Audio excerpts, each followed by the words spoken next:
Medicine है ना, उसका एप्लीकेशन पढ़ रहे हैं। तो एक आता है इधर साल में बहुत ज्यादा पूछने लगा है, मॉलिक्यूलर डायग्नोसिस। मॉलिक्यूलर डायग्नोसिस क्या होता है? सबसे पहले डायग्नोसिस क्या है? किसी रोग को, है ना, किसी रोग को जांच करना, वही क्या कहलाता है? डायग्नोसिस। क्या कहलाता है? डायग्नोसिस। कोई भी रोग है उसका जांच हम लोग कैसे करते हैं, है ना? टेस्ट क्या करते हैं हम लोग? टेस्ट में देखते हैं कि वह जो पैथोजन है, वो बैक्टीरिया है, वायरस है, फंगस है, वो आपके शरीर में डिटेक्ट करते हैं। उसको क्या करते हैं? डिटेक्ट करते हैं, है ना? तो उसी को कहा जाता है डायग्नोसिस। या फिर और भी चीजें होती हैं, जैसे किडनी का जांच कर रहे हैं तो किडनी में डिटेक्ट करते हैं क्रिएटिनिन है कि नहीं, लीवर का करते हैं उसमें बिलिरुबिन है कि नहीं। तो मेनली है मॉलिक्यूल का क्या करते हैं? जांच करते हैं। क्या करते हैं? मॉलिक्यूल का जांच करते हैं। तो मॉलिक्यूलर डायग्नोसिस जो है, इसमें देखो आपको किसी भी कोई भी जांच होता है, उसके लिए सबसे दो चीजें होती हैं। कोई भी रोग है उसका अगर डिटेक्शन करना है तो एक तो आपको डायग्नोसिस करना पड़ेगा, उसके बाद जो पैथोजन है, जो रोगाणु है, रोग कारक पदार्थ होते हैं, उसका भी फिजियोलॉजी आपको जानना पड़ेगा। जैसे एक तो आपको जांच करना पड़ेगा, दूसरी बात जांच करने के बाद अगर पता चला कि जैसे टाइफाइड का बैक्टीरिया है, तो टाइफाइड के बैक्टीरिया के बारे में आपको पता होना चाहिए, तभी तो उसका ट्रीटमेंट कर पाओगे। तो एक सुइटेबल ट्रीटमेंट के लिए दो चीजें जरूरी होती है, एक डायग्नोसिस, है ना, जांच, और दूसरी बात उस बैक्टीरिया के बारे में आपको नॉलेज, उस डिजीज के बारे में आपको नॉलेज। तो यहां पर हम लोग लिख रहे हैं, है ना, सुइटेबल ट्रीटमेंट। सुइटेबल ट्रीटमेंट के लिए दो चीजें की आवश्यकता होती है। एक तो होता है डायग्नोसिस, और दूसरा जो होता है पैथोजन फिजियोलॉजी, है ना। मतलब सुइटेबल ट्रीटमेंट के लिए आप लोगों को एक तो जांच आना चाहिए अच्छे से, जांच करने के बाद उस पैथोजन का फिजियोलॉजी भी जानना चाहिए। तो हम लोगों को क्या करना है? डायग्नोसिस पढ़ना है। पुराने जो हम लोग पारंपरिक तरीका है, हम लोग कैसे जांच करते हैं? यूरिन का जांच करते हैं और ब्लड का जांच करते हैं। ब्लड के जांच के हम लोग सीरम डायग्नोसिस भी कहते हैं, सीरम कहते हैं। तो वो हुआ एक कन्वेंशनल मेथड। कन्वेंशनल मेथड जो हम लोग पारंपरिक रूप से उसको यूज करते हैं। तो अगर देखा जाए कन्वेंशनल मेथड, कन्वेंशनल मेथड में दो चीजें आएंगी। क्या क्या आएंगे इसमें? एक तो हम लोग सीरम का जांच करते हैं, सीरम डायग्नोसिस, और दूसरा है यूरिन का डायग्नोसिस। इन दोनों का डायग्नोसिस या क्या करते हैं? जांच करते हैं। लेकिन आप लोग को मालूम होना चाहिए कि सीरम या यूरिन के जांच में हम लोग जल्दी डायग्नोस नहीं कर पाते, अर्ली डायग्नोसिस नहीं कर पाते, इसमें टाइम लगता है। और जबकि आजकल का जो सिनेरियो है, आपको जल्दी पता चलना चाहिए कौन सा रोग है और जल्दी उस पर ट्रीटमेंट करना चाहिए। क्योंकि आजकल जो बढ़ता आबादी है, तो हम लोग कमजोर हो गए, पहले के जमाने के लोगों से हम लोग कमजोर हो चुके। तो कोई भी रोग है तो उसको जल्दी जांच होना चाहिए और जल्दी से उसका ट्रीटमेंट स्टार्ट होना चाहिए, क्योंकि हम लोग अब उतने बलशाली नहीं रहे। तो कन्वेंशनल मेथड जो है, इसमें क्या हो जाता है? अर्ली डायग्नोसिस नहीं हो पाता है। इसमें क्या होता है? Know early diagnosis. खून जांच और यूरिन जांच, इनमें आपको अर्ली डायग्नोसिस नहीं होता है। ठीक है, तो इसके लिए हम लोग नया नया मेथड इस्तेमाल करते हैं। इसमें अगर आपको अर्ली डायग्नोसिस करना है, तो उसमें तीन मेथड होते हैं। अर्ली डायग्नोसिस के लिए 3 मेथड होते हैं।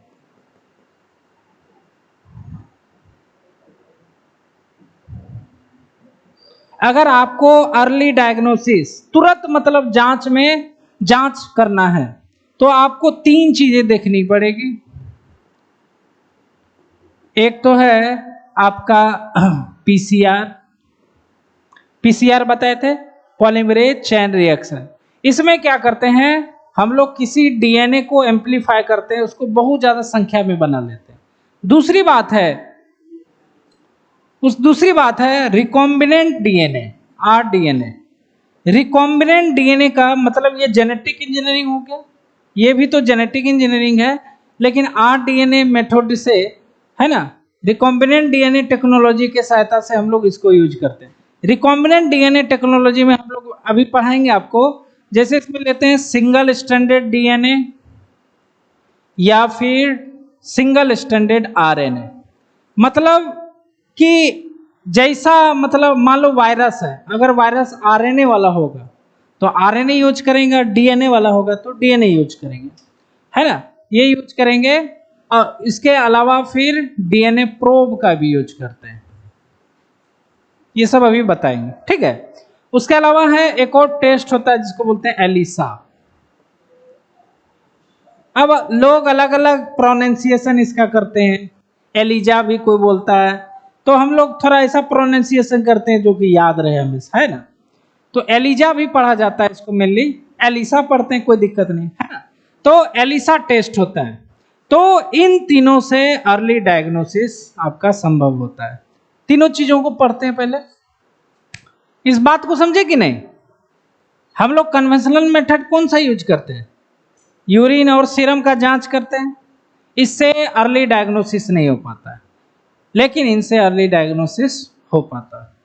तो पीसीआर हम लोग पढ़ चुके हैं, लेकिन पीसीआर में बस यही पढ़े थे कि डीएनए का एम्प्लीफिकेशन कर देते, लेकिन इसका यूज यहां पर देखिए। पीसीआर के बारे में पढ़ेंगे नहीं, पीसीआर के बारे में हम लोग खाली पढ़ेंगे कैसे हम लोग इससे अर्ली डायग्नोसिस करते हैं। तो पीसीआर याद है आपको, इसमें डीएनए एम्प्लीफिकेशन करते हैं। देखो जनरली क्या होता है कि जब किसी रोग का लक्षण प्रकट होता है आपके शरीर में, तभी ना पता चलता आपको रोग है। जैसे मान लो आपको फीवर आया, आपको तभी पता चलेगा हमको रोग हुआ, फीवर नहीं आया तो पता नहीं है। लेकिन फीवर आने से पहले ही बैक्टीरिया आपके शरीर में प्रवेश कर चुका है। जैसे टाइफाइड होता है, टाइफाइड आया और तुरंत नहीं होता है, बैक्टीरिया आया, अपना ग्रो किया, उसके बाद फिर टाइफाइड हो गया। तो हम लोग जांच कराने कब जाते हैं, जांच तभी कराने जाते हैं जब कोई सिम्टम आता है हमारे शरीर, लक्षण रोग का, है ना, सिम्टम आता है। तो उस समय क्या होता है, आपके शरीर में बहुत ज्यादा बैक्टीरिया फैल जाता है, ठीक है। लेकिन पीसीआर की टेक्निक से हम लोग क्या करेंगे, पीसीआर की टेक्निक से अगर बहुत कम मात्रा में भी अगर वो आपके शरीर में है, वो इसको डिटेक्ट कर देगा। जैसे डेंगू है, डेंगू में क्या होता है, आपको बुखार बहुत ज्यादा होने लगता है तब जाके जांच कराते हो, लेकिन उससे पहले डेंगू वाला, है ना, डेंगू का जो वायरस है वो अंदर जा चुका है बहुत देर पहले। तो उस समय अगर इसको जांच करोगे ना तो आपको जांच में नहीं आएगा। लेकिन पीसीआर की सहायता से आप अगर अभी गया आपके शरीर में, अभी जांच करोगे तो पीसीआर आपको निकाल के दे देगा।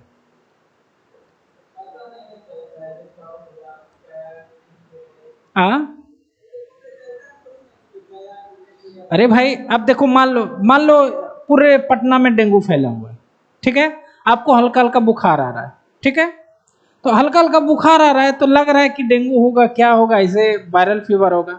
आप गए जांच करवा, डॉक्टर बोला जांच करवा लो।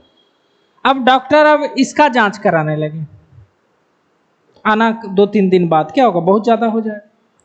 लेकिन अब जांच कराने दिए हैं तो पीसीआर से कर लेंगे, 2-3 घंटा में आ जाएगा जांच, है ना। उस समय हो सकता है, उस समय जांच में आपको निगेटिव आए, मतलब नहीं है कुछ, लेकिन पीसीआर उसको पकड़ लेगा, पॉजिटिव आ जाएगा। समझ रहे मेरी बात को। तो कहने का मतलब है कि आपके शरीर में बहुत कम मात्रा में भी पैथोजन है, तो पीसीआर क्या करता है, उसको डिटेक्ट कर देता है। तो देखो पीसीआर, अब मान लो आपके शरीर में बैक्टीरिया आया या वायरस आया या फंगस आया, ये आ गया। पीसीआर में हम लोग क्या करते हैं, डीएनए को क्या करते हैं, ज्यादा कर देते हैं। तो देखो उसको कैसे हम लोग करते हैं, जैसे बैक्टीरिया आपके शरीर में आ गया, बैक्टीरिया में डीएनए होगा, बैक्टीरिया में डीएनए होगा ना जी, नहीं होगा, होगा ही, डबल स्टैंडर्ड होगा बैक्टीरिया में, सिंगल स्टैंडर्ड वायरस में होता है, ठीक है। वायरस में डीएनए होगा या आरएनए होगा, होगा।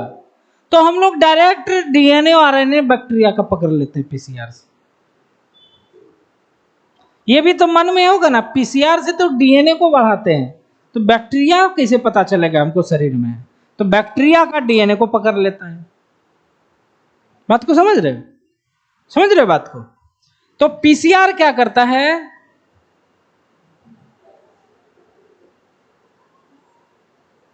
It is method of early diagnosis, early diagnosis है ना। PCR amplified, PCR amplified DNA है ना, डीएनए which may be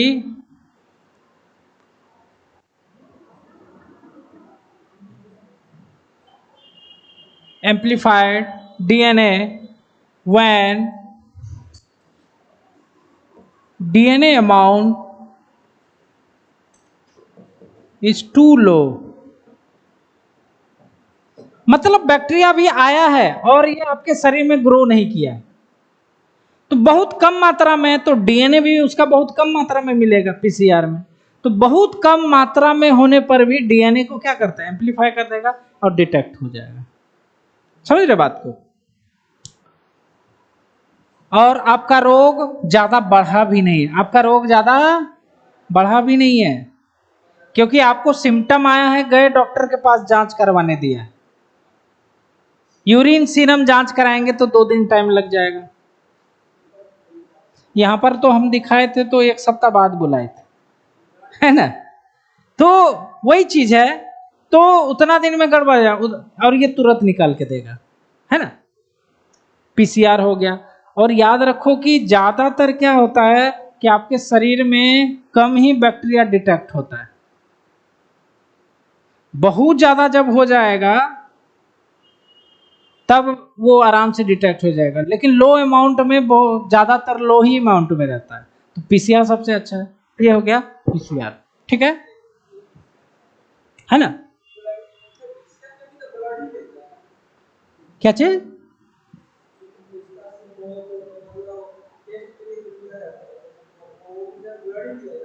हाँ ब्लड लिया जाता है, और दूसरी बात ब्लड सैंपल में क्या होता है कि आपको डिटेक्ट करता है कोई भी पार्टिकल, जैसे बैक्टीरिया वगैरह है, उसको दे दिया जाता है। देखो ब्लड जांच में हम लोग क्या करते हैं, ब्लड जांच में करते हैं कि प्रोटीन कितना है, ग्लाइकोप्रोटीन कितना है, लिपिड कितना है, एल्बुमिन कितना है, ये करते हैं। लेकिन यहां पर जो ब्लड आएगा वो क्या करेगा, आपको डीएनए वो रिकॉग्नाइज करेगा, क्या करेगा, डीएनए रिकॉग्नाइज। और ऐसे देखो हम लोग क्या करते हैं, जैसे बैक्टीरिया है, बैक्टीरिया में कोई प्रोटीन होगा ना, वो फॉरेन प्रोटीन है, तो जैसे वो कन्वेंशनल मेथड से कर रहे हो, जैसे ब्लड जांच कर रहे हो, तो उसमें देखेंगे कि नया कोई प्रोटीन, फॉरेन प्रोटीन आ गया, बाहर से प्रोटीन आ गया, उसको फिर कर करके पता कर लेते हैं ये टाइफाइड वाला बैक्टीरिया। क्लियर।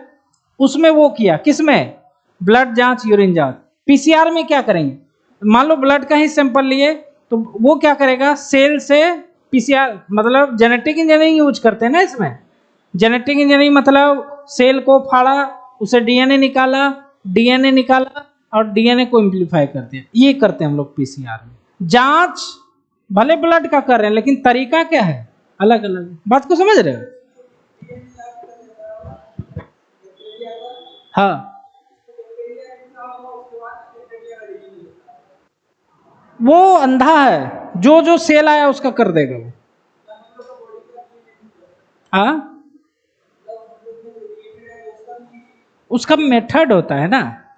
आप ये रिकॉम्बिनेंट बायोटेक्नोलॉजी पढ़े हो ना, जेनेटिक इंजीनियरिंग, तो उसका मेथड करके तब पीसीआर किया जाता है। पीसीआर डायरेक्ट नहीं करते हैं, जेनेटिक इंजीनियरिंग का यूज करके करते हैं। समझ रहे बात को? और एक चीज और होता है, अगर बॉडी का डीएनए तो वो अलग होता है, वो तो आपको पता है ना, बॉडी का डीएनए वो चीज होता है। उसके बाद ये पीसीआर हो गया। पीसीआर से क्या क्या डिटेक्ट करते हैं, है ना? पीसीआर का यूज क्या है? पीसीआर का यूज क्या है? कैंसर डिटेक्शन में, है ना, एड्स का डिटेक्शन में।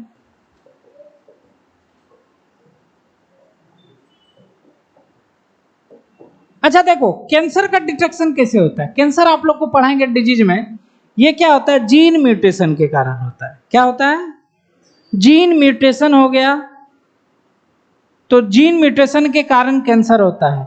तो पीसीआर तो है ही जीन के लिए, डीएनए के लिए। एड्स में भी वही चीज होता है। एड्स में क्या करते हैं? एड्स का जो वायरस है उसका डीएनए को एम्पलीफाई करके उसका डायग्नोस करते हैं।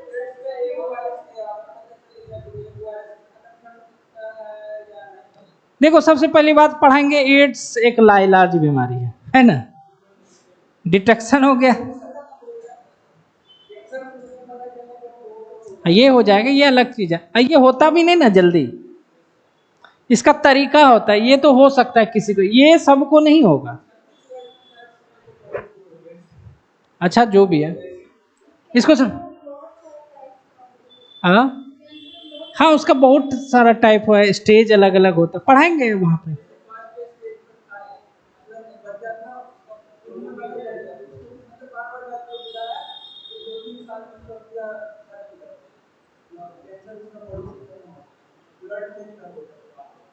ब्लड कैंसर होगा, ल्यूकेमिया होगा उसको, लेकिन वो हमेशा होते रहेगा, क्योंकि ये जेनेटिक जीन में हो जाता है ना, जीन कॉज करता है, जीन चेंज हो जाता है। हाँ, ये ना, ये तो सही हो जाता है, ये अलग चीज है। होता भी सबको नहीं है अलग चीज। ठीक है, अब देखो,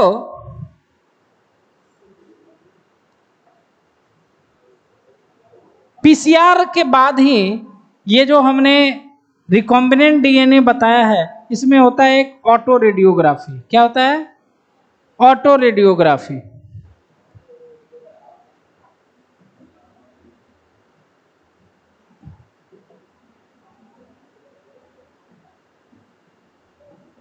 ऑटो रेडियोग्राफी, देखो इसके नाम में भी छुपा हुआ, रेडियो मतलब रेडियो एक्टिव, रेडियो मतलब रेडियो एक्टिव।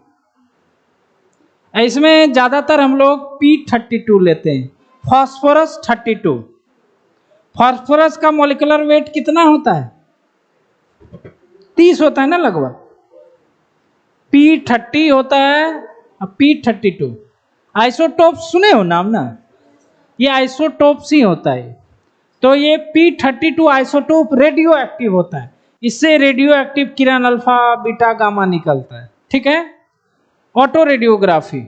उसके बाद ऑटो रेडियोग्राफी में हम लोग इसका यूज क्या करते हैं? ऑटो रेडियोग्राफी के द्वारा हम लोग किसी भी जीन में अगर म्यूटेशन हो गया है, जीन में अगर म्यूटेशन हो गया है तो उसको डिटेक्ट करते हैं, है ना? इससे क्या करते हैं हम लोग? डिटेक्ट म्यूटेशन इन जीन या डीएनए। ठीक है, अब देखो ऑटो रेडियोग्राफी में क्या होता है, हम लोग एक डीएनए प्रोब लेते हैं। क्या लेते हैं? DNA probe. डीएनए प्रोब एक ऐसा डीएनए होता है जो हम लोग अलग अलग सेल के द्वारा अलग अलग से बनाते हैं। जैसे देखो इधर,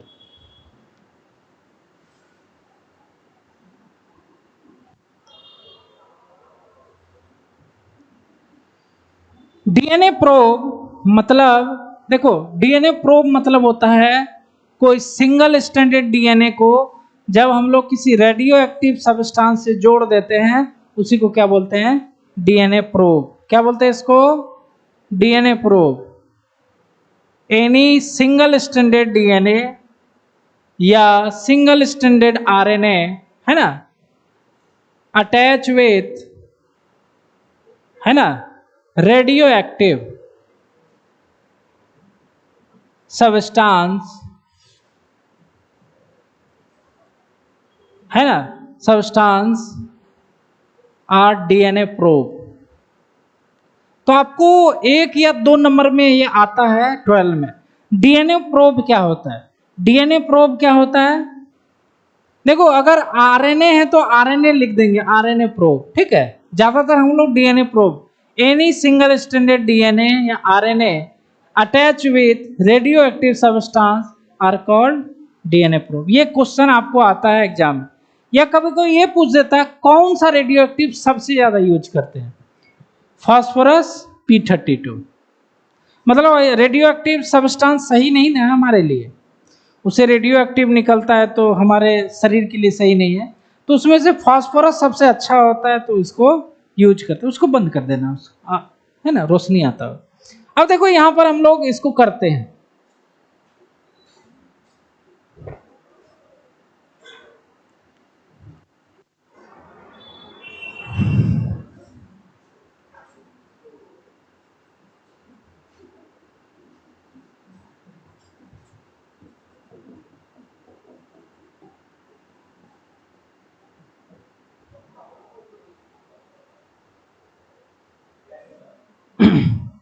और इससे क्या करेंगे हम लोग? जोड़ देते हैं, नहीं इसको जोड़ देते हैं, इससे जोड़ देते हैं। ये इससे क्या जोड़ दिया? Radio active substance. क्या जोड़ दिया? Radio active P32। तो ये क्या कहलाया? अब ये क्या बन गया बताओ? सिंगल स्ट्रैंडेड डीएनए और रेडियो एक्टिव सब्सटेंस, ये क्या कहलाएगा? प्रोब बना लिए, ठीक है। अब देखो इसमें किया क्या जाता है, एक प्लेट लिया जाता है। क्या लिया जाता है? एक प्लेट लिया जाता है, इस तरह से।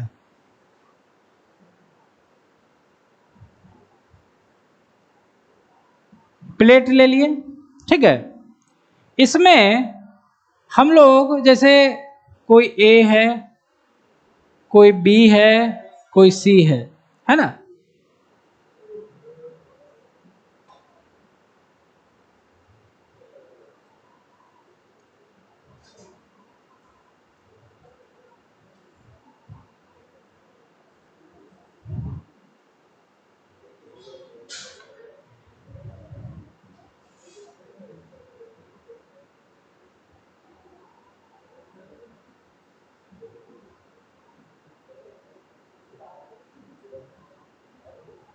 ये फोटोग्राफिक फिल्म होता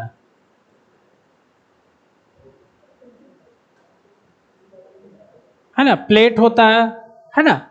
इसमें एक्सरे का यूज किया जाता है, ठीक है।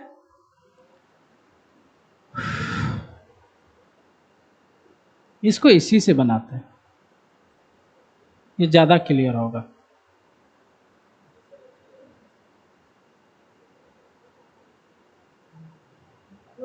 पीले से बना दिया, ठीक है।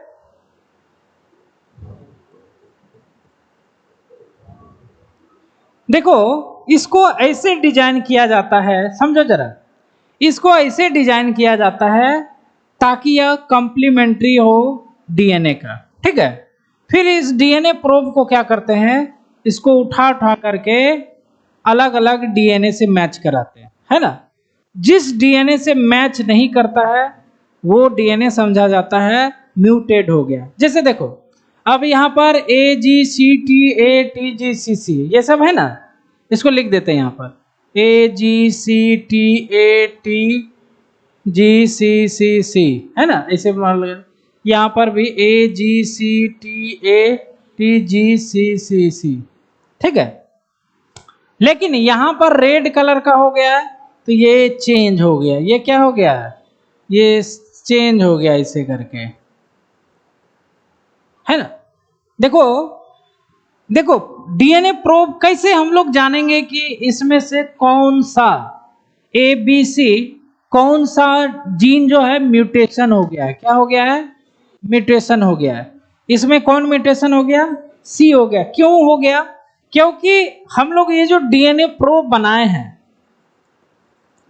डीएनए प्रोब बनाए हैं, इसको क्या करते हैं, इन तीनों के साथ अलग अलग अटैच करते हैं। क्या करते हैं, अटैच कर देते हैं। तो कॉम्प्लीमेंट्री अटैच कर देते हैं, इसको कहा जाता है हाइब्रिड डीएनए। क्या बोलते हैं, हाइब्रिडाइजेशन। हाइब्रिडाइजेशन आप लोग समझते हैं, दो अलग अलग चीजों को जोड़ देना। तो ये बाहर का है डीएनए, ये अलग डीएनए, ये अलग है। अब ये और ये जोड़ोगे तो हाइब्रिड डीएनए, हाइब्रिडाइजेशन। ये दोनों को जोड़ोगे हाइब्रिडाइजेशन, इन दोनों को जोड़ोगे भी हाइब्रिड है। लेकिन इस कंडीशन में कंप्लीमेंट्री नहीं है, इसलिए अटैच नहीं होगा। अटैच ना होने के कारण ये कलर नहीं देता है, ये कलर नहीं देता है, ये नो कलर। अगर कलर नहीं दिया फोटोग्राफिक फिल्म पे तो यह म्यूटेड जीन होता है। क्या होता है, म्यूटेड जीन होता है। ये कलर दे देगा, इसका मतलब म्यूटेशन नहीं है। ये कलर दे देगा, मतलब ये म्यूटेशन नहीं है। समझ रहे बात को। तो यहां पर हम लोग क्या करते हैं, DNA probe hybridized with DNA of cloned cell। मतलब ये सेल के अंदर होगा, है ना। DNA probe hybridised with cloned cell and result detected by autoradiography, है ना। यहां पर जो भी जीन म्यूटेड होगा वह कॉम्प्लीमेंट्री नहीं होगा, है ना। डीएनए प्रोब के कॉम्प्लीमेंट्री म्यूटेड जीन नहीं होगा, इसलिए वह फोटोग्राफी फिल्म पे दिखाई नहीं देगा। तो समझ जाते हैं वही क्या है, म्यूटेड जीन है। ठीक है। अब देखो इसको कैसे समझोगे आप। मान ले आपके 46 क्रोमोसोम है, ठीक है, और अलग अलग जो प्रॉब्लम आता है वो अलग अलग क्रोमोसोम में प्रॉब्लम आता है। जैसे आप लोग को बताए थे डाउन सिंड्रोम में 21 क्रोमोसोम एक्स्ट्रा हो जा रहा था। तो उसके अलावा आपको ब्लड कैंसर अलग क्रोमोसोम पे होता है। तो बहुत सारा रोग होता है। अब मान लो आपको मान लो क्रोमोसोम ये 1 है, ये 2 है, ये 3 है। आपको पता करना है कि कौन से क्रोमोसोम पे आपको म्यूटेशन हो गया है। क्या हो गया है, म्यूटेशन हो गया कौन से क्रोमोसोम पे। तो क्या करेंगे हम लोग, डीएनए प्रोब बनाते हैं। डीएनए प्रोब बना करके देखते हैं, जिसमें वो सेट नहीं हुआ वो क्या हो जाता है, म्यूटेड जीन हो जाता है। क्या हो जाता है, क्योंकि देखो म्यूटेशन आप लोग को पढ़ा देंगे। म्यूटेशन मतलब होता है सीक्वेंस में चेंज हो जाना। क्या हो जाना, जैसे ये मान लो AGC है, ठीक है। अगर इसके सीक्वेंस में चेंज हो गया, मान लो यहां पर हो गया ACC, मतलब G के जगह पे क्या आ गया, C हो गया। इसी को कहा जाता है म्यूटेशन। क्या बोलते हैं इसे, म्यूटेशन हो गया। यहां पर म्यूटेशन मतलब क्या होता है, the change in sequence of gene due to which phenotype change is called mutation. जैसे कैंसर कैसे होता है, किसी नाइट्रोजन बेस को हटा करके कोई नाइट्रोजन बेस आ जाता है, तो ये म्यूटेशन हो गया। रहना चाहिए ऐसा, हो गया कैसा,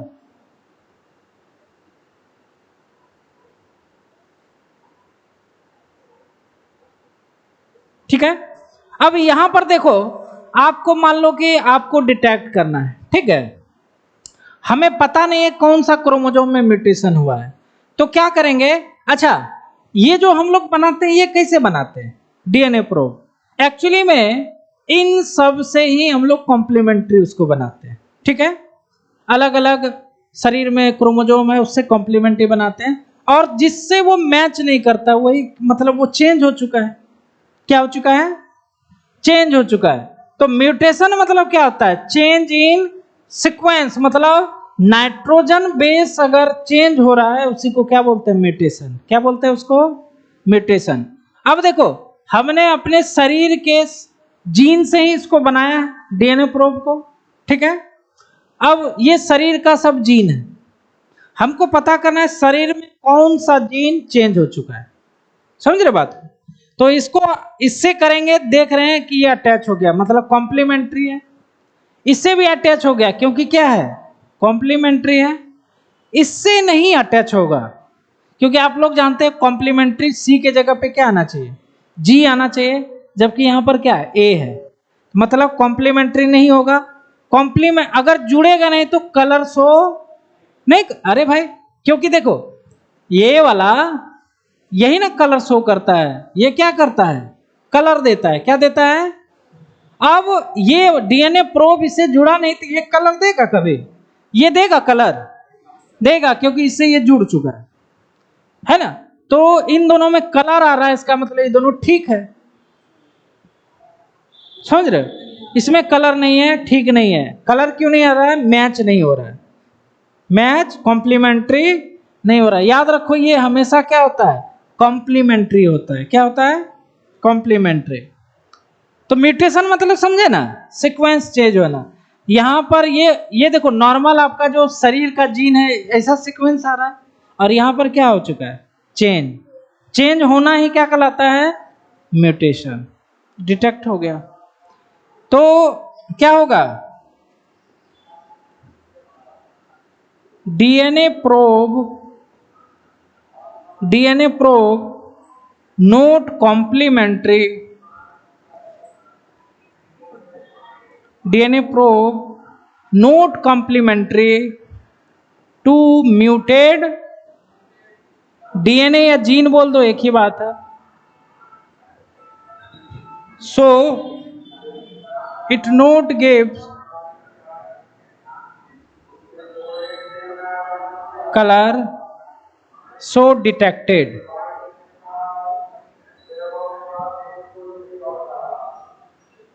समझ में आया? डीएनए प्रोब समझ में आ गया ना? यही है ऑटो रेडियोग्राफी। क्या है? ऑटो रेडियोग्राफी से हम लोग डिटेक्ट करते हैं कि जीन में कहीं म्यूटेशन तो नहीं हो गया, चेंज तो नहीं होगा। चेंज कब होता है? कैंसर में हो जाता है ना, एड्स में भी हो जाता है। समझ में आया पूरा? Auto radiography. तो ऑटो रेडियोग्राफी पीसीआर करने के बाद ही करते हैं, पीसीआर से ही रिलेटेड है। अब क्या है? एलिसा। क्या है? एलिजा बोलते हैं हम लोग, चलो एलिसा पढ़ते हैं हम लोग।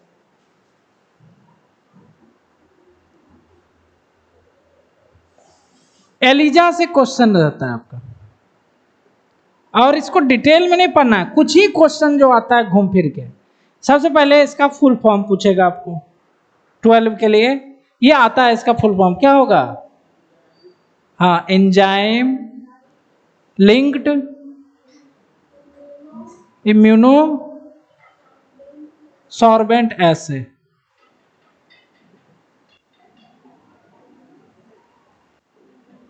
है ना। अब देखो इसमें क्या करते हैं। एलिसा मतलब क्या होता है? एलिसा क्या है? इससे हम लोग डिजीज को डायग्नोस करते हैं, लेकिन उसका आधार क्या होता है? Antigen antibody. आप लोग को डिजीज चैप्टर में पढ़ाएंगे एंटीजन क्या होता है और एंटीबॉडी क्या होता है। तो इसको आप लोग बोलचाल की भाषा में ऐसे इसको समझो। अभी एंटीजन मतलब होता है जो बाहर से आया हो, प्रोटीन। वैसा प्रोटीन जो क्या है? बाहर से आया है, और इसके आने के कारण आपके शरीर में जो प्रोटीन बन गया उसी को क्या बोलते हैं? एंटीबॉडी। जैसे मान लो एड्स का वायरस आया, एंटीजन, और आपके शरीर ने जो एंटीबॉडी बनाया, एंटीबॉडी बनाएगा, वो हो गया एंटीबॉडी। तो दोनों का दोनों क्या होता है? प्रोटीन या ग्लाइकोप्रोटीन कहते हैं। दोनों का दोनों क्या होता है? Mainly protein. वही बात हो गया, लोहा को लोहा काट देता है।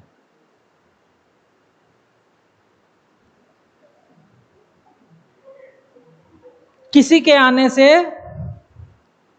है ना, ये जग जाता है। और एंटीबॉडी तभी बनेगा जब ये आएगा। समझ रहे बात को? दिक्कत? तो एलिसा किस, इसका प्रिंसिपल क्या है, इसका कार्य का प्रिंसिपल क्या है, सिद्धांत क्या है? एंटीजन एंटीबॉडी इंटरेक्शन, इसके आधार पर इसको किया जाता है।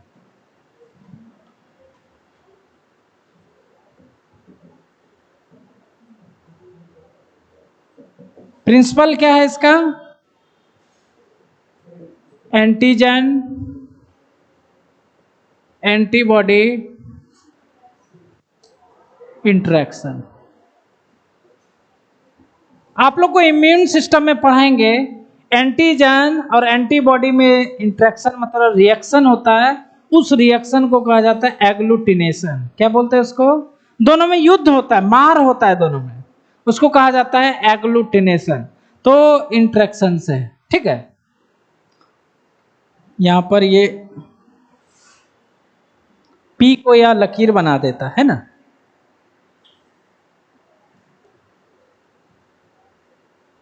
प्रिंसिपल, ठीक है। अब आपको डिजीज को आपको क्या करना है? डिटेक्ट करना है। डिटेक्ट करने के लिए क्या चाहिए? हाँ, दूसरी बात, एलिसा में एक बहुत ही फेमस इंजाइम्स का यूज करते हैं। नाम ही है पहले एंजाइम, क्या नाम है? ई मतलब एंजाइम, एल्केलाइन फॉस्फेटेज। सबसे ज्यादा पूछे जाने वाला एलिसा में है ना। एंजाइम्स कौन सा यूज करते हैं?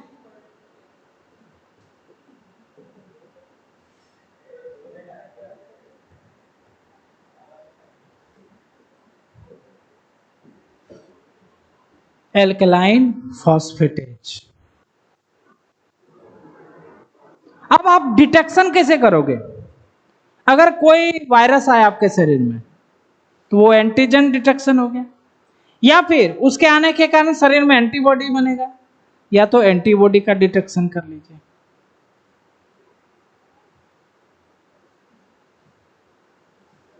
एलिसा में कैसे पता करो?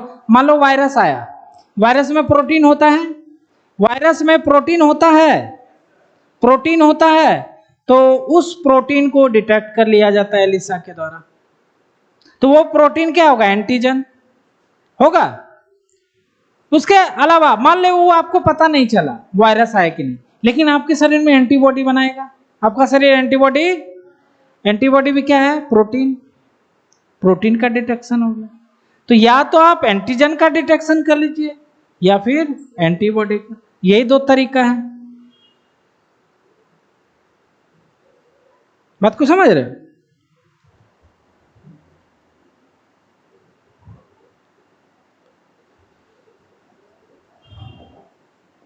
डिटेक्शन ऑफ डिजीज या पैथोजन बाय, है ना, बाय डिटेक्ट एंटीजन। भाई एंटीजन, एंटीजन मतलब यहां क्या समझ सकते हो? या तो प्रोटीन समझ सकते हो, या तो ग्लाइकोप्रोटीन भी बोल सकते हो, या अच्छा ग्लाइकोप्रोटीन, अच्छा बैक्टीरिया आ रहा है वो भी तो प्रोटीन ही है, होगा कि नहीं? बैक्टीरिया भी लिख देते हैं, क्योंकि इसको बैक्टीरिया नहीं मालूम है, एलिसा को बैक्टीरिया नहीं मालूम है, वायरस नहीं, इसको क्या मालूम है? प्रोटीन। बैक्टीरिया में प्रोटीन है, बस हो गया काम। वायरस में प्रोटीन है, बैक्टीरिया वायरस को दिक्कत?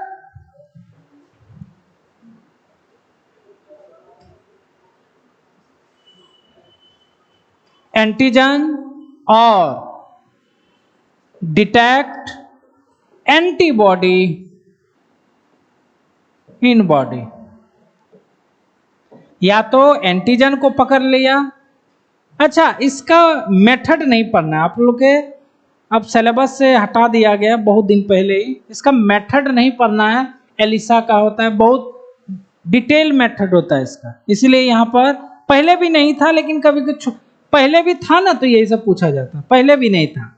तो इसका 3 मेथड से इसको एलिसा किया जाता है, डायरेक्ट मेथड, इनडायरेक्ट मेथड और सैंडविच मेथड। वो आप लोग जब सेकेंड ईयर एमबीबीएस में जाओगे तो वहां पर डिटेल में पढ़ना पड़ता है, तो यहां पर तो नहीं पढ़ना है। तो एलिसा वेरी इंपॉर्टेंट। एक तो इसका फुल फॉर्म, प्रिंसिपल, इंजाइम्स, ये तीनों में से कोई एक जरूर आता है। आकाश बाबू, तीनों में से एक जरूर आएगा। तो ये हमारा हो गया मॉलिक्यूलर डायग्नोसिस। अब हम लोग चलेंगे ट्रांसजेनिक एनिमल्स। ट्रांसजेनिक एनिमल, इसका मतलब क्या हुआ? ट्रांसजेनिक एनिमल, इसका मतलब क्या हुआ भाई? मेरा फोन यहां पर। इसका मतलब हुआ कि जब आप किसी जीन को एनिमल में डाल रहे हो, किसी जीन को एनिमल में डाल रहे हो और वह जीन उस एनिमल में एक्सप्रेस भी हो रहा है, तो वह एनिमल क्या कहलाएगा?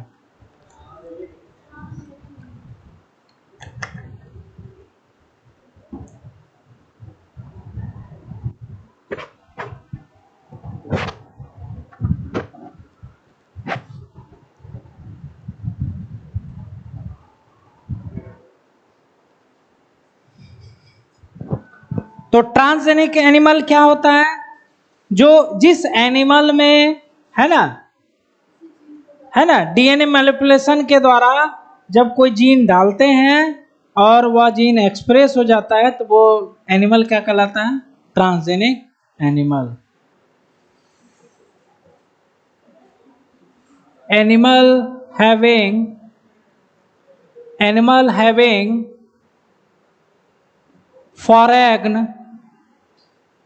foreign gene by DNA manipulation। DNA manipulation जानते हो ना? जेनेटिक इंजीनियरिंग को ही बोलते हैं डीएनए मैनिपुलेशन, काट छाट। इसका मतलब होता है काट छाट, डीएनए को काट छाट के, है ना। फॉरेन जीन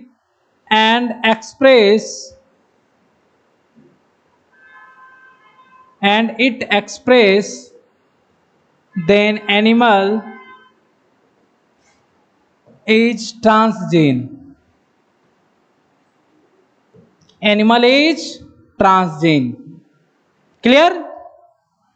अब हम लोग कुछ चीजें लिखते हैं जो आप लोग को याद रखना है। अब बता रहे हैं, एग्जाम्पल अभी आएगा, है ना। फर्स्ट जो है transgenic crop, first transgenic crop जो है, फसल है, वो कौन सा है? टोबैको। कौन सा है? याद रखोगे। First transgenic crop in India कौन सा है? पहला ट्रांसजेनिक क्रॉप इंडिया का कौन सा है? BT cotton. क्या है भाई? आता है एग्जाम। फर्स्ट ट्रांसजेनिक फूड वह कौन है? Flavour saver tomato. क्या नाम है? बताए थे इसके बारे में। यह टमाटर जल्दी सड़ता नहीं है, ज्यादा पकता नहीं है। फ्लेवर सेवर टोमेटो मार्केट में आता है भाई, देखना वो पीला भी रहता है और रेड भी हो जाता है, कड़ा सा लगता है। बहुत दिन तक रख लोगे, 4-5 दिन, 6 दिन, 7 दिन, अगर चोट ना, 10 दिन भी, है ना। फर्स्ट ट्रांसजेनिक काऊ कौन सी थी? कौन सी थी? रोजी। क्या नाम था? रोजी। फर्स्ट क्लोन्ड शिप जो थी उसका नाम था डॉली।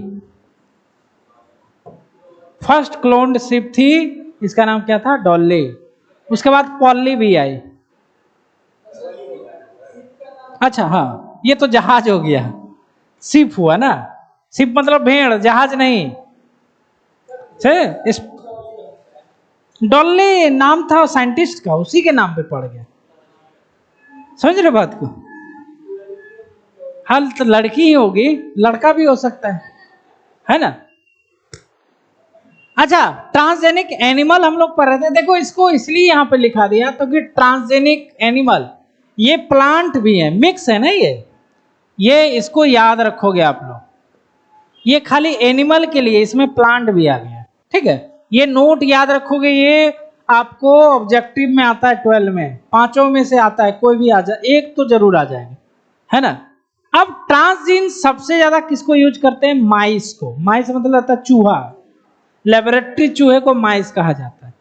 उसके अलावा बहुत सारा ट्रांसजेनिक एनिमल है, काऊ, पिग, फिश, बहुत सारा एग्जाम्पल भी, बहुत सारा ट्रांसजेनिक, लगभग सबको बना चुके हैं, है ना। मोस्ट मतलब 90% ट्रांसजेनिक एनिमल कौन सा है? माइस। उसके अलावा अदर कौन कौन से हैं? है ना, काऊ, हाँ रैबिट को बना के आ गया, मछली है ना, काऊ, रैबिट, फिश, और है सीप, भेड़, है ना, हाँ सुअर भी है, पिग, इटिस, बहुत सारे एनिमल हैं। ट्रांसजेनिक डॉग, हाँ होगा, ट्रांसजेनिक डॉग भी है, हाँ बिल्ली भी है, कैट भी है, ट्रांसजेनिक कैट।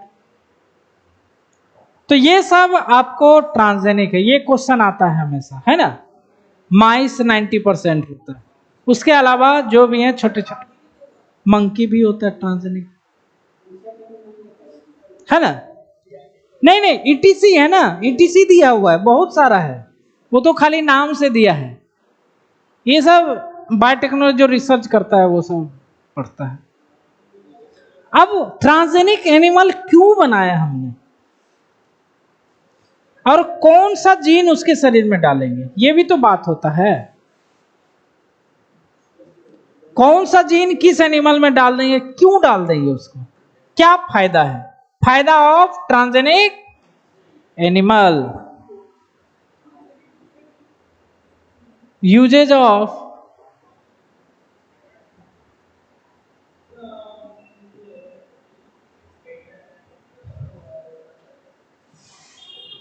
कल टेस्ट हो जाएगा पूरे बायोटेक्नोलॉजी फर्स्ट का ना,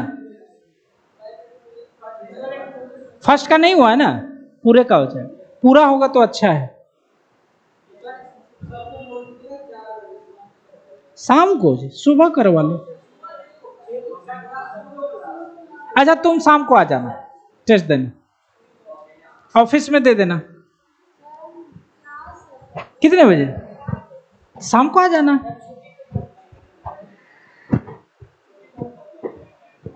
है ना। तो ये यूजेज ऑफ ट्रांसजेनिक एनिमल, सबसे पहले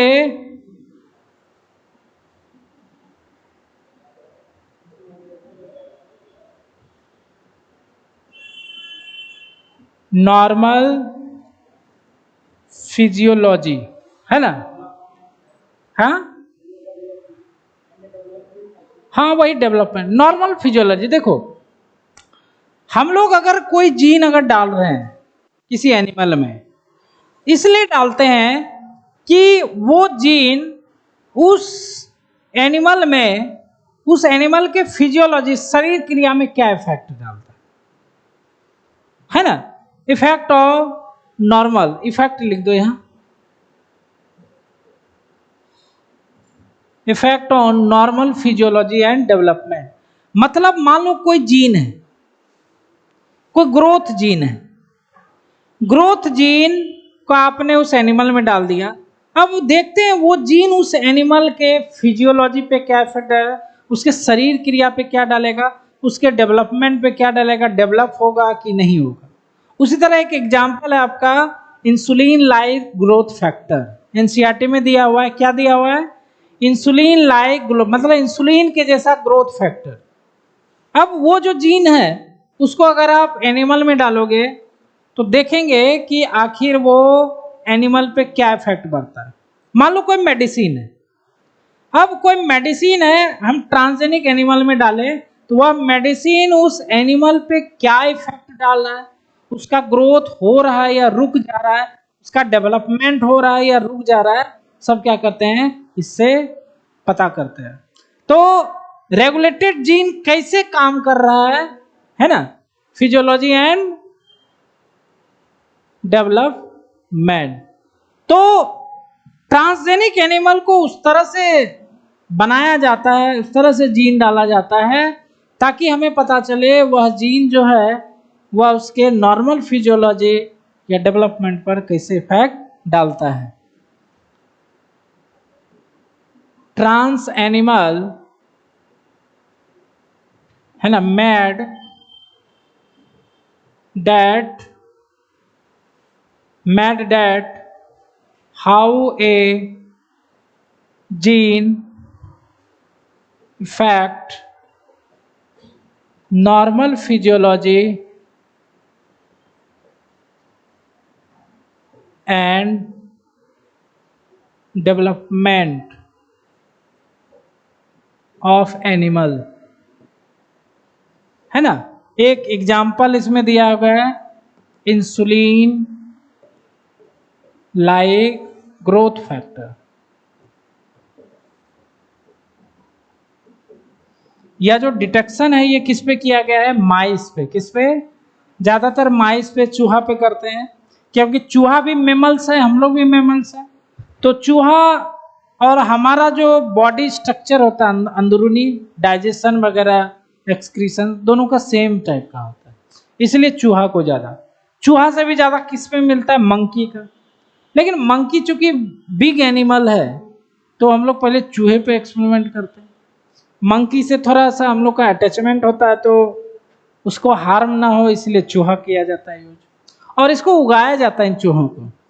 ये हो गया नॉर्मल फिजियोलॉजी एंड डेवलपमेंट, ठीक है। तो ट्रांस एनिमल को वैसा बनाना पड़ता है, वैसा जीन डालना पड़ता है, इफेक्ट ऑफ नॉर्मल फिजियोलॉजी।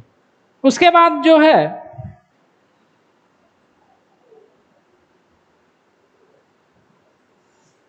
उसके बाद हाँ, डिजीज का स्टडी, क्या करना, स्टडी ऑफ डिजीज। अब जैसे कैंसर है, उसका इलाज कैसे निकालेंगे, हमको पता रहेगा कि वह जीन कैसे काम करता है शरीर में, कैसे इफेक्ट करता है सेल को, तभी ना हम लोग उसका इलाज कर पाएंगे। तो आदमी के शरीर में तो उसको एक्सपेरिमेंट नहीं कर सकते ना, पेशेंट के शरीर में। तो हम लोग क्या करते हैं, कैंसर के जीन को उस एनिमल में डाल दिया। अब देखते हैं कि कैंसर का जीन कैसे एक्सप्रेस होता है, उसके अलावा कैंसर का जीन कैसे इफेक्ट होता है, कौन से केमिकल से वो इफेक्ट होगा। तो वो सारा का सारा जो मेथड होता है हम लोग उस ट्रांसजेनिक एनिमल से, इतना हम लोग डेवलप कर दिए, फलना दवा देना चाहिए, कीमो देना चाहिए, ये सब हमको कैसे मालूम चला। जैसे कोई दवा बनाते हैं, जैसे टाइफाइड का दवा है, तो टाइफाइड का दवा है तो वो दवा टाइफाइड को ही क्यों खत्म कर रहा है, टाइफाइड के दवा को दूसरे डेंगू में क्यों नहीं डाल देते हैं, क्योंकि हमने टाइफाइड का जीन जो है, टाइफाइड का मैकेनिज्म को समझा हुआ है और उसके एंटी हम लोग उस पर ड्रग्स डालते हैं। उसी तरह यहाँ पर तो बिना स्टडी का हो पाएगा क्या।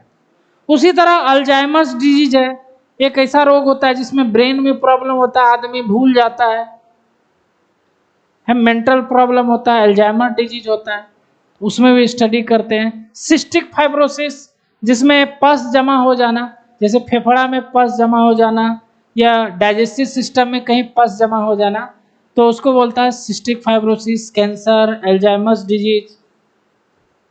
तो इन सब रोगों का स्टडी हम लोग करते हैं।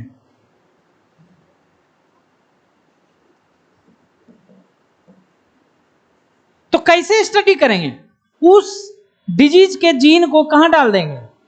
ट्रांसजेनिक एनिमल में। अब उसमें देखेंगे कैसे काम करेगा, फिर डिटेक्ट करते हैं, है ना।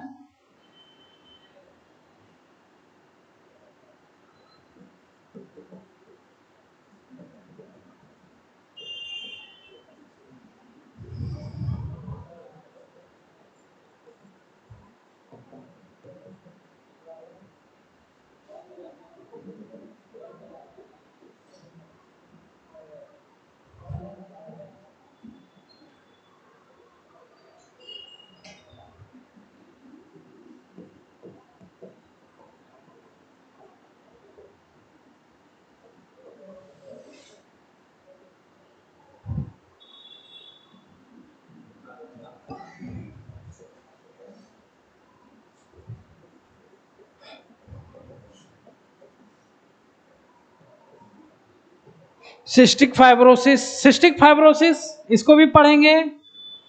ये तो है नहीं हमारे सिलेबस में। सिस्टिक फाइब्रोसिस में बस क्या होता है, पस जमा हो जाना। क्या हो जाना?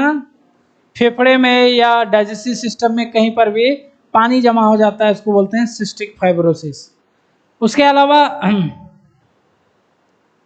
अल्जाइमर्स डिजीज,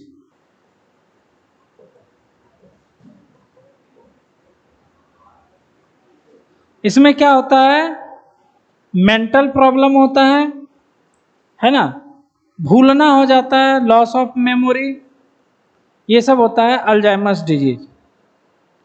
उसके अलावा रूमेटाइड अर्थराइटिस,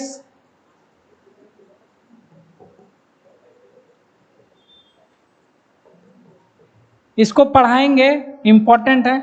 रूमेटाइड अर्थराइटिस में क्या होता है, अर्थराइटिस मतलब समझते हो, जॉइंट पेन, है ना। और ये रूमेटॉइड फैक्टर के कारण होता है, उम्र बढ़ने के कारण होता है, तो इसको बोलते हैं रूमेटाइड अर्थराइटिस, है ना। मतलब जॉइंट का डिजीज होता है, जॉइंट पेन होता है, इसमें अर्थराइटिस बोलते हैं। इसको पढ़ना ही है।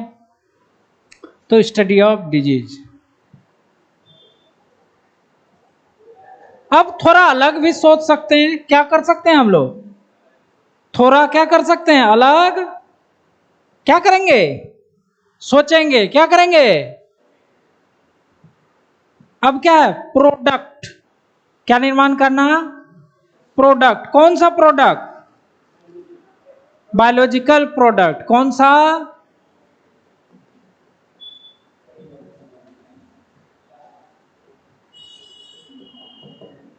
अच्छा, ये काम करते हैं हम लोग। जैसे मान लो सिस्टिक फाइब्रोसिस है। क्या है? सिस्टिक फाइब्रोसिस होता है डिजीज। अब उसका एंटी अगर जीन, उसका क्या करें, सिस्टिक फाइब्रोसिस का एंटी जीन अगर हम किसी गाय में डाल दें, कहां डाल दें? गाय में डाल दें, और गाय दूध देगी, उसके दूध को खाएंगे तो उसमें उसका दवा होगा? आपको नहीं होगा।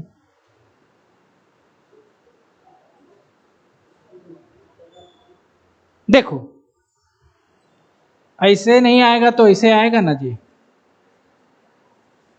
इधर जीन का नाम लिख रहे हैं और इधर पे क्या लिख रहे हैं, प्रोडक्ट। क्या लिख रहे हैं? या यूजेज। और इधर क्या लिख रहे हैं, ट्रांसजेनिक एनिमल।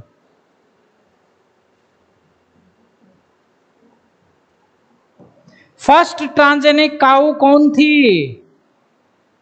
कौन थी भाई? क्या नाम था? रोजी। क्या नाम था? रोजी में हम लोगों ने एक जीन डाल दिया, उस जीन का नाम था अल्फा गैलेक्टो एल्ब्यूमिन। क्या नाम था? Alpha lactalbumin. यह अल्फा गैलेक्टो एल्ब्यूमिन जीन जो है ना, वह प्रोड्यूस करती है मिल्क। क्या प्रोड्यूस करती है? मिल्क, जिसमें क्या होता है, अल्फा गैलेक्टो एल्ब्यूमिन। इस मिल्क में इस मिल्क में आपको जो प्रोटीन होता है 2.4 ग्राम प्रोटीन होता है पर लीटर। इतना प्रोटीन होता है। क्या होता है? 2.4 ग्राम पर लीटर। अब देखो, मां का दूध नहीं बन रहा है, किसका दूध पिलाते हैं? गाय का। तो गाय के दूध में प्रोटीन उतना नहीं होता है जितना इसमें होता है। तो इस मिल्क का उपयोग हम लोग क्या करते हैं? चाइल्ड को पिलाते हैं। क्या करते हैं? चाइल्ड को क्या करते हैं? क्योंकि इसमें प्रोटीन बहुत ज्यादा, ये गाय के दूध से बहुत ज्यादा फायदेमंद होता है उसके लिए जिसको मां का दूध नहीं मिलता है। समझ रहे बात को? तो गाय के दूध के जगह पे ये पिलाते हैं। थोड़ा महंगा आता है, लेकिन ये डिब्बा आता है, देखना अल्फा गैलेक्टोएल्बुमिन लिखा रहता है, चाइल्ड का मिल्क होता है। क्या किया हमने? इस जीन को कहां डाल दिया? रोजी में। किसमें? रोजी में। अब उसका दूध पिलाएंगे बच्चे को तो क्या हुआ? प्रोडक्ट बहुत ज्यादा हुआ। तो ये ट्रांसजेनिक काऊ हुआ कि नहीं? तो ये फर्स्ट है, फर्स्ट ट्रांसजेनिक काऊ है। उसके अलावा और भी है, एक और काऊ है जिसका नाम नहीं है। कुछ काऊ है जिसमें होता है अल्फा गैलेक्टोफेरिन। यह जीन जब काऊ में डाल देते हैं तो यह जीन क्या करता है? ट्रीटमेंट में यूज होता है सिस्टिक फाइब्रोसिस।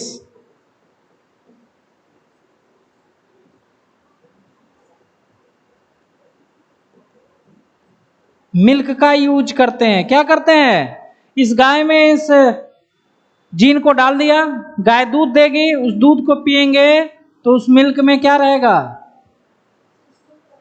मतलब वो दूध पियोगे तो आपको सिस्टिक फाइब्रोसिस है तो उसका इलाज हो जाए। बिना दवा खाए इलाज हुआ कि नहीं? हुआ कि नहीं? कोई साइड इफेक्ट भी नहीं है, जीन प्रोडक्ट हो रहा है ना? उसके अलावा भी बहुत सारे हैं। एक भेड़ है, मतलब आपके एनसीईआरटी के हिसाब से हम लोग चले हैं, बहुत सारे विषय हैं। जैसे एक सीप है, उसमें अल्फा 1 एंटीट्रिप्सिन नाम का जीन डाल दिया। क्या डाल दिया? इसका जीन डाल दिया सीप भेड़ में। और यह भेड़, और इसका यूज क्या है? इसका ट्रीटमेंट क्या होता है? इसका ट्रीटमेंट होता है इम्फाइसीमा में। किसमें? इम्फाइसीमा याद है ना आपको? इम्फाइसीमा क्या होता है भाई? सिगरेट के धुएं से होने वाला रोग। सिगरेट स्मोकर से क्या होता है? हमारा जो एल्वोलाई होता है वो, उसका वॉल क्या होता है? डैमेज हो जाता है। इम्फाइसीमा से क्या होता है? एल्वोलाई डैमेज हो जाता है। और ये कैसे होता है? सिगरेट स्मोकर्स के द्वारा, सिगरेट के धुएं से होता है। एल्वोलाई कहाँ पाया जाता है? लंग्स के अंदर। ठीक है, तो ये इम्फाइसीमा होता है।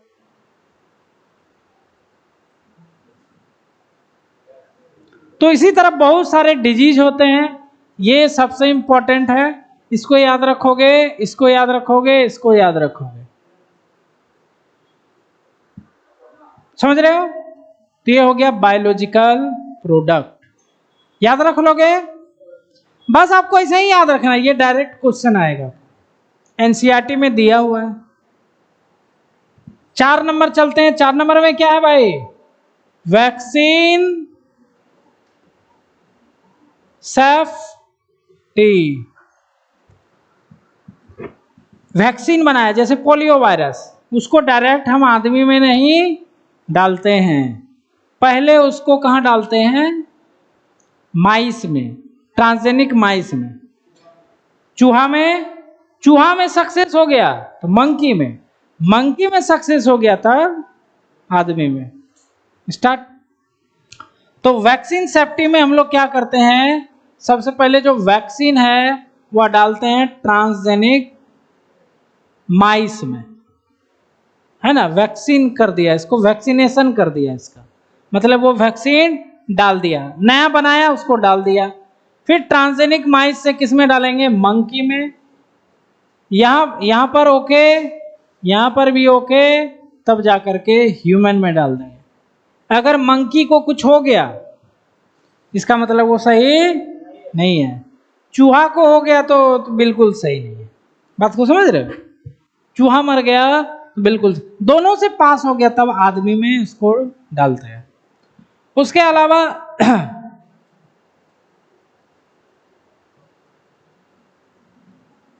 अच्छा आप सोचते होगे चूहा में वैक्सीन डाले हैं तो उससे क्या हो जाएगा, चूहा में तो जीन डालना चाहिए था ना।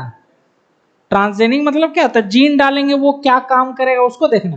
देखो करते क्या है कि जो चूहा है ना उसमें एक ऐसा जीन डाल देते हैं जो इस वैक्सीन के प्रति बहुत सेंसिटिव हो, क्या हो, उसको दिक्कत देने वाला हो, उस जीन को डाल दिया। फिर अब वैक्सीन को डाल रहे हैं तो देख रहे हैं कि वह उसको कितना उसको प्रॉब्लम कर रहा है। वो ठीक हो गया उसके बाद मंकी में डालते हैं।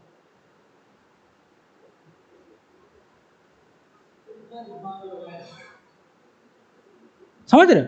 मतलब कुछ भी हम लोग ऐसा नहीं करेंगे जो कि आदमी को हार्मफुल हो, मतलब कि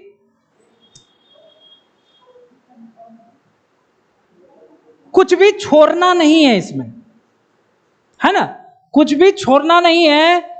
मतलब चूहे में ऐसा जीन डाला, सेंसिटिव मतलब समझते हो, दिक्कत देने वाला। मान लो यहां 10 आदमी है, कोई दवा है, इसमें से 8 आदमी दवा को आराम से सह गया, एक आदमी है उसको दवा थोड़ा सा इफेक्ट किया, रिएक्शन किया, एक आदमी है उसको और रिएक्शन किया। अब उस आदमी वाला जीन इसमें डाल देंगे, फिर देखेंगे कि कितना ही सह सकता है, उसके बाद इसमें डालेंगे। उसके बाद क्या है,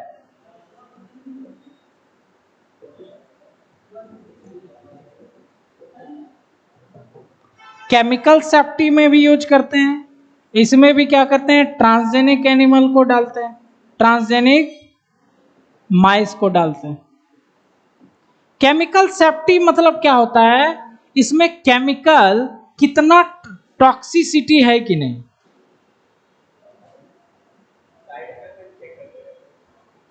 मतलब कोई केमिकल है वो कितना टॉक्सिक है, टॉक्सिक मतलब हानिकारक है, उसको चेक करते हैं। उसी तरह मेडिसिन को भी चेक करते हैं हम लोग, है ना, तो कोई केमिकल कितना टॉक्सिक है वो उसमें करते हैं।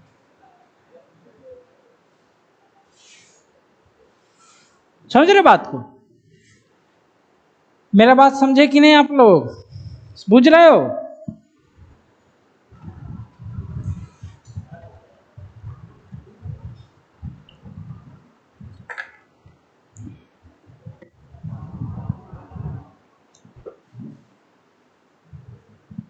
अब लास्ट जो टॉपिक है ना, ये हालांकि टॉपिक आपको पढ़ने के लिए है, लेकिन आपके लिए है, लेकिन इसमें बता देते हैं, इसे क्वेश्चन कम ही आता है, ज़्यादा कुछ नहीं होता है।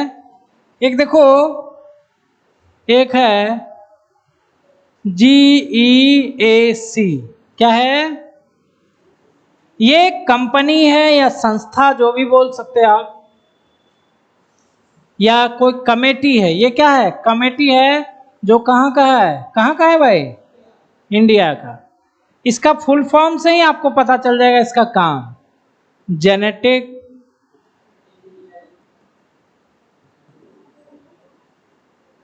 जेनेटिक इंजीनियरिंग अप्रूवल कमिटी, मतलब ये क्या है, कमिटी है। इसका काम है जो जीएमओ रिसर्च किया जा रहा है ना, जो जेनेटिकली मॉडिफाइड जो रिसर्च है या प्रोडक्ट है उसको क्या करे यार, अप्रूव करना, क्या करना, अप्रूव करना।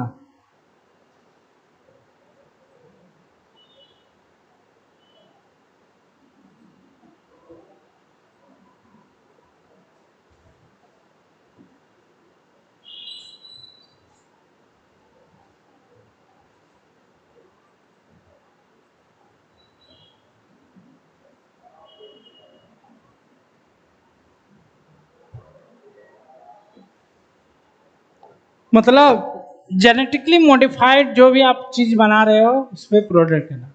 सबसे पहली बात कि नासा के जो सबसे बड़े साइंटिस्ट थे उनका नाम नहीं याद है, जो व्हील चेयर पे थे, जो डेट कर गए, किसी को नाम याद है? हाँ, स्टीफन हॉकिंग। उन्होंने बोला था कि ये जेनेटिक इंजीनियरिंग जो है ये सही नहीं है, क्योंकि हम लोग क्या कर रहे हैं, जीन को काट छाट के इधर उधर डाल रहे हैं जो कि अननेचुरल है ना। तो उन्होंने बताया कि जो इंसान है वो गलत डायरेक्शन में जा रहा है, उनको ऐसा नहीं करना चाहिए, प्रकृति से छेड़छाड़ हम लोग भी जानते हैं नहीं करना चाहिए। तो इसी कारण ये है कि आजकल बहुत सारे जीएमओ बन चुके हैं, जेनेटिकली मॉडिफाइड ऑर्गेनिज्म बन चुके हैं, उसमें से कुछ ही मतलब 100 में 1% से भी कम मॉडिफाइड चीज को हम लोग यूज कर रहे हैं। वो सब कुछ पास हो गया है, मतलब एकदम सही है, कोई दिक्कत नहीं है, लेकिन उसको मार्केट में उतारा नहीं जाता है, क्योंकि ये बहुत ज्यादा क्या होता है, डेंजरस हो सकता है भविष्य के लिए। हो सकता है जीन जीन इधर उधर कर, देख रहे हो कोरोना वायरस अपने आप कहां से कैसे हो गया, कुछ ना कुछ तो म्यूटेशन हो गया उसमें। तो वही चीज है, तो ये कमिटी है, आप अगर रिसर्च कर रहे हो तो उसको अप्रूव करेगी, उसको कंट्रोल कर सकती है जीएसी। समझ गए? नहीं है अभी, अभी है। क्या है?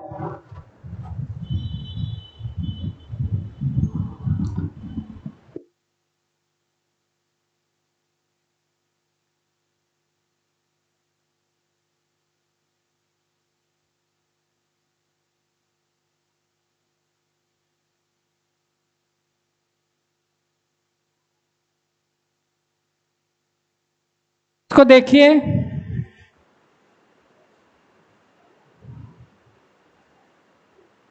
इसको देखिए, इसको याद करना, ये एनसीईआरटी में है।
तो इसके बाद हम लोग अब चलते हैं, आपके एनसीईआरटी में कुछ दिए हुए हैं,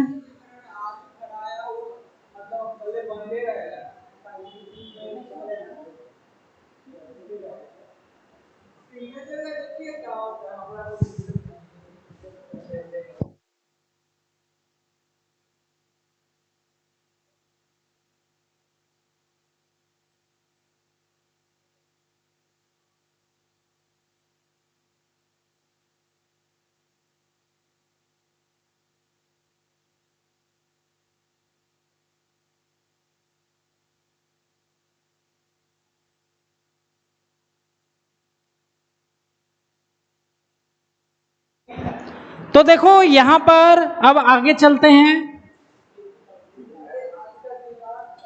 अब देखो एक चीज सुनो आप लोग, इसका नाम कभी सुने हो? पेटेंट। पेटेंट समझते हो? पेटेंट मतलब किसी वस्तु को अपने अधिकार में करवा लेना। पेटेंट मतलब क्या होता है? किसी भी वस्तु, मतलब चाहे वो प्लांट हो या कोई भी रिसोर्स हो, बायो रिसोर्स, उसको अगर हम लोग अपने अधिकार में करवा लेते। अपने अधिकार में कैसे करवाएंगे? अपने अधिकार में करवाने के लिए कमेटी होती है, वर्ल्ड वाइड कमेटी होती है, उससे करवाते हैं। तो उसको बोलते हैं पेटेंट करना। क्या करना है ना? बायो रिसोर्स को, है ना, पेटेंट किसको किया जाता है? बायो रिसोर्स को। किसको? बायो रिसोर्स को। तो मेरी बात सुनो, आप मेरी बात सुनो इधर।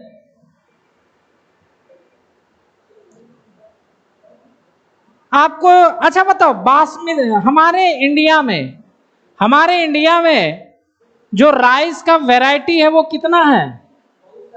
बहुत सारा है। लगभग 2 लाख वैरायटी है। कितने हैं? 2 लाख वैरायटी है खाली इंडिया में, जिसमें से बासमती आप लोग सुने होंगे। बासमती जो राइस है वह इंडिया का ही है, और इसके हमारे पुराने जो ग्रंथ वगैरह हैं उसमें भी इसके बारे में दिया हुआ है। तो यहां पर क्या है? यूएसए। कौन है? United state America. इसने क्या किया? बासमती जो राइस है इसको क्रॉस करवा दिया किसी बौना वैरायटी। समझते हो क्या बोलते हैं बौना को अंग्रेजी में? ड्वार्फ। हाँ, किसी ड्वार्फ वैरायटी से क्रॉस करवा दिया। क्रॉस करा करके इन्होंने एक न्यू बासमती का निर्माण कर लिया, और इसको क्या करवा लिया? पेटेंट। क्या करवा लिया? पेटेंट अपने अधिकार में। अब अगर इसने पेटेंट करवा लिया ना, तो बासमती का चावल को अगर कोई भी देश उपजा रहा है, उसका मतलब उसको आयात निर्यात कर रहा है, तो उसको टैक्स देना पड़ेगा। हमारे देश का होते हुए भी ये क्या हो गया? कोई और पेटेंट करवा लिया। आप टैक्स देना पड़ेगा ना, मेरे देश का है। हम अगर पेटेंट करवा लिए ये मेरे देश का है, तो दुनिया में कहीं पर भी बने। जैसे आप लोग जानते हैं ना, जैसे कोई कपड़ा है विदेश में, वो 100 रुपए में मिलता है, यहाँ 400 रुपए में मिलता है। क्यों मिलता है? क्योंकि उसने उस कंपनी विदेश का है, वो यहाँ आएगा तो टैक्स देगा, लगेगा, तो सरकार उसको टैक्स देके तब यहाँ बेचती है। सरकार टैक्स उसको दे रही है। टैक्स का पैसा कहां से आता है? हम लोगों से। नहीं दोगे जी, टैक्स देना पड़ेगा।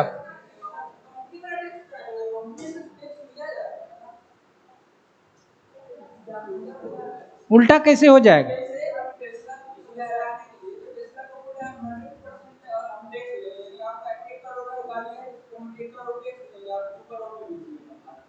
अरे वो अलग चीज है। देखो क्या होता है कि, अच्छा बताओ, कोई विदेश में सामान बना, उसका 100 रुपया है, इंडिया में आते हैं तो 300 रुपया क्यों हो जाता है?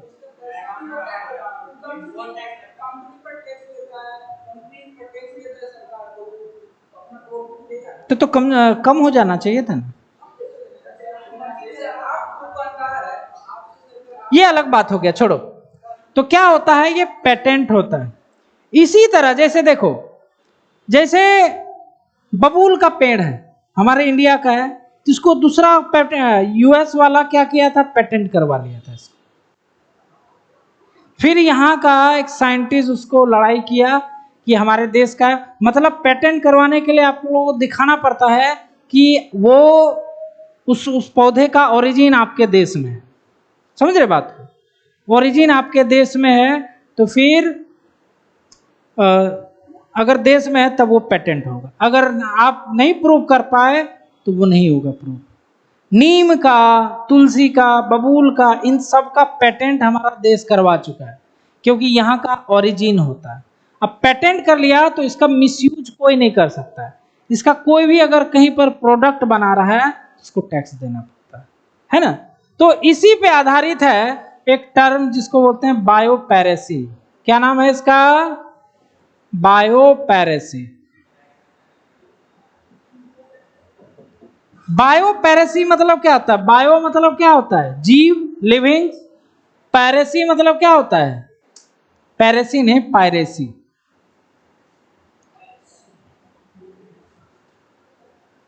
पायरेसी मतलब क्या होता है? चोरी। क्या होता है? चोरी, डकैती।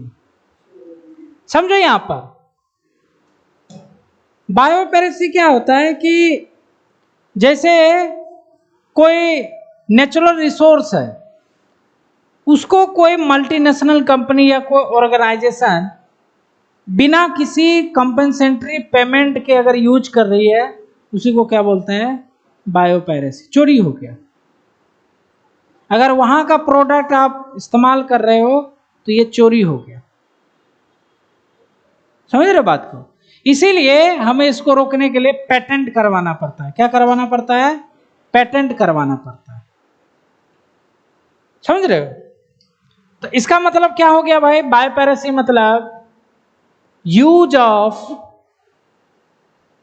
Bio resources, use of bioresources by multinational company or other organization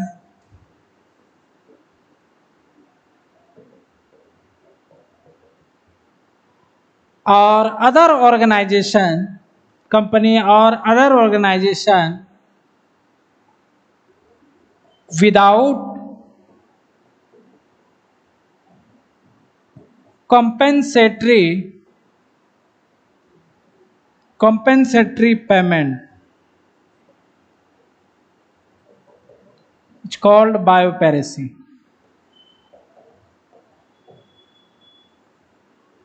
क्या लिखा हुआ है? चोरी हो गया ना जी।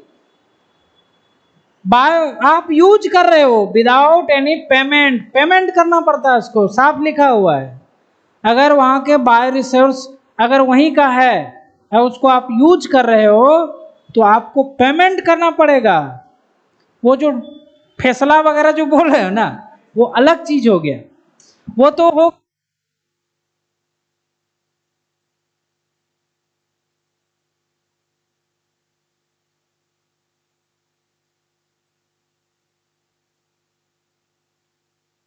समझ रहे बात को? तो ये हो गया बायोपैरेसी। तो आज हमारा ये चैप्टर क्या हो गया? खत्म हो गया। तो आगे इसका टेस्ट होगा, इसका अगले बायोटेक्नोलॉजी फर्स्ट का टोटल टेस्ट। क्लियर?